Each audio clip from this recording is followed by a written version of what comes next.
Building games as a business is hard as trucks.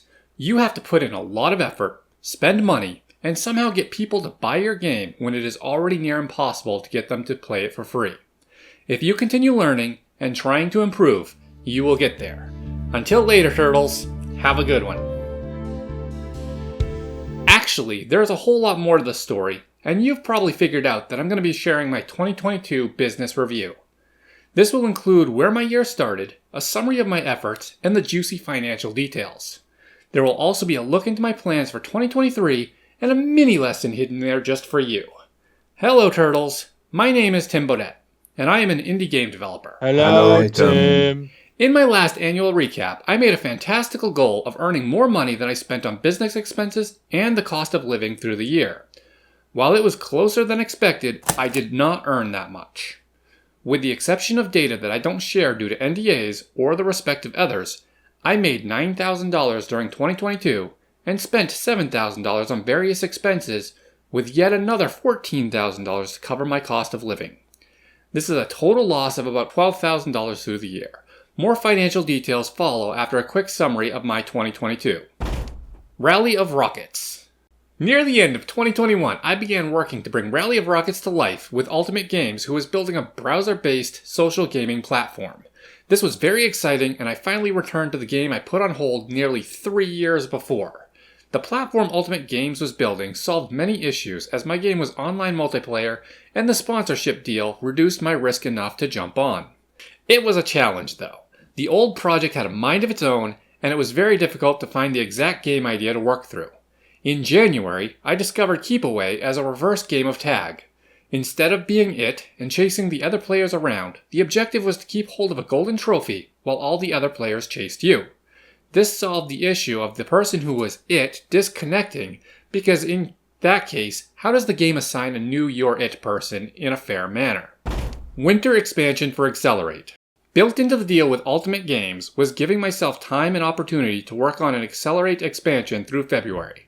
I made a detailed video of how this slid wildly out of control, but I did not mention how I got stuck releasing it as downloadable content. When February started, I had the intention to make a new biome and a few new treks. Within the first week, progress was so far ahead of schedule I adjusted the scope to become a paid DLC because it would offer entertaining value for players. As progress continued, it became clear that the expansion was bigger than the base game, with new mechanics and collectibles. However, this realization came too late.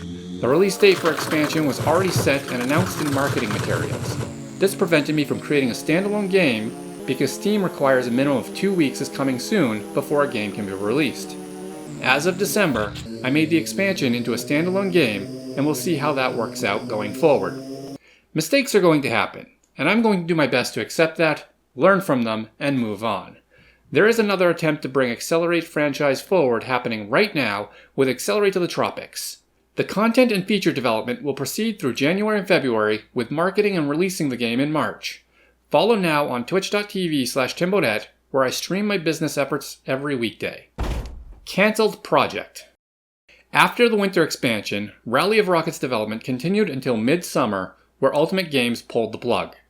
Even with the project being 2 months from completion, it did not make any sense to continue on my own, which was still an option I had. A multiplayer-only game requires having a solid user base at the time of launch, or it will fail. Adding a single-player mode would significantly increase the cost and was unlikely to be as entertaining since competing against your friends was designed into the game. In the shockwave of canceling the project, I didn't know what else to work on and did not want to waste my time twiddling my thumbs. This was another mistake in hindsight, but it was also well-intentioned. Instead of fumbling around, I jumped on my dream project and began full steam ahead into the racing simulator I've always wanted to build. My dream project is a good place to default under the circumstances, but is also extremely risky. Lost in the weeds. I got lost in the weeds, and it took a couple of months to actually find my way after canceling Rally of Rockets. I made great progress on the dream project in the 3 months I worked on it, but I also couldn't shake the feeling it wasn't the right direction for my adventure. Subscribe to my channel to watch February's video, where I will cover why tackling a dream project might not be in your best interest as an indie game developer. Instead of working on my dream project for multiple years and a single chance, I will make many racing games. This seems like the best way to keep my dream job. This will also allow me to continue sharing the lessons I learned through my indie adventure with you on this YouTube channel. Where I started 2022. When looking into the financial data or sales estimates, it is important to understand a starting point, at least a little, to put things into context. My audience consists mostly of other game developers, and it is continuing to grow.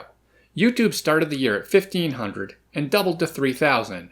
Twitch jumped from 8,000 to nearly 11,000, and both Twitter followers and Discord members increased by about 100. I built much of that following while holding a full-time job for the first 4.5 years of my adventure. This allowed me to practice the discipline of working on my own games as a business, while also saving a runway to support myself for the first few years, where I expect sales and income won't quite match expenses and cost of living. It would be more ideal to have a greater income than cost before jumping into a full-time indie adventure, but also challenging to get much done when work takes so much time and attention. I mention this in case it is your first time here. I don't want to give you the impression that I jumped into indie games and made $10,000 in my first year from nothing. I wish to inspire you to chase your dreams, whatever they may be, while knowing the cost and risk associated. Just know that I got a degree in game development, worked in the industry for more than 5 years, and had been making my own games for a very, very long time. The juicy bits. My indie adventure includes creating content on YouTube and Twitch, and as a spoiler, most of my income comes from Twitch. If you see this income as separate from a game dev venture, then I can respect that, and I will make it clear what portion of that income came from where. That said, I consider it part of my adventure because it is rare that Twitch takes more effort than pressing start and stop and doing my daily tasks as an indie developer. Anyway, here are the numbers that make up all the income from my adventure, starting with Twitch streaming at just under $5,200. The interest from my bank account also helped out a bit at $1,800, and game sales, which paid for at least 2 months of rent, if we ignore taxes, is $1,300. Finally, the supporters of my adventure over on Patreon for just above $900, making the total income over $9,000 for the whole year.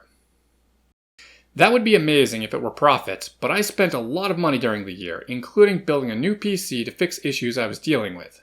I spent $6,000 on office expenses, software, and the new PC. I spent another $600 on lights and equipment to make better YouTube videos.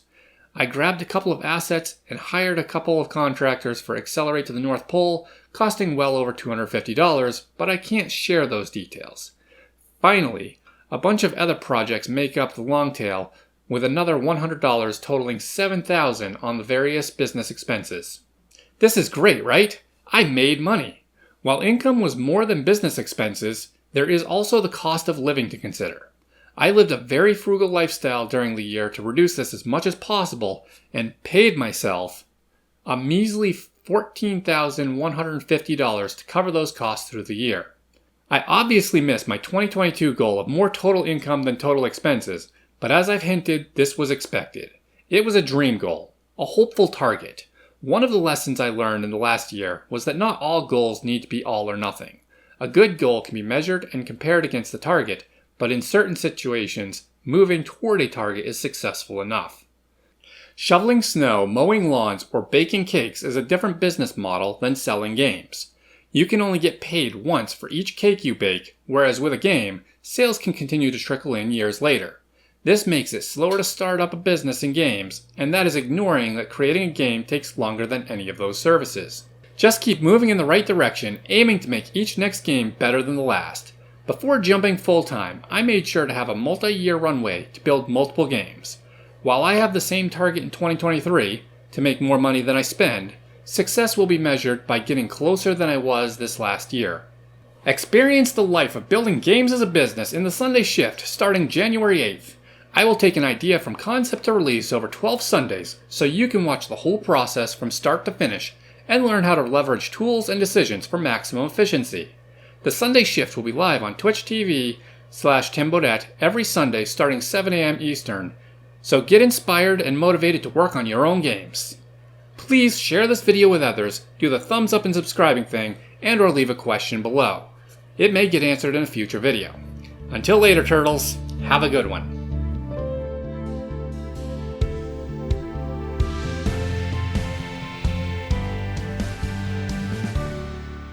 Put your game on the highway this year with these 10 lessons from 2022.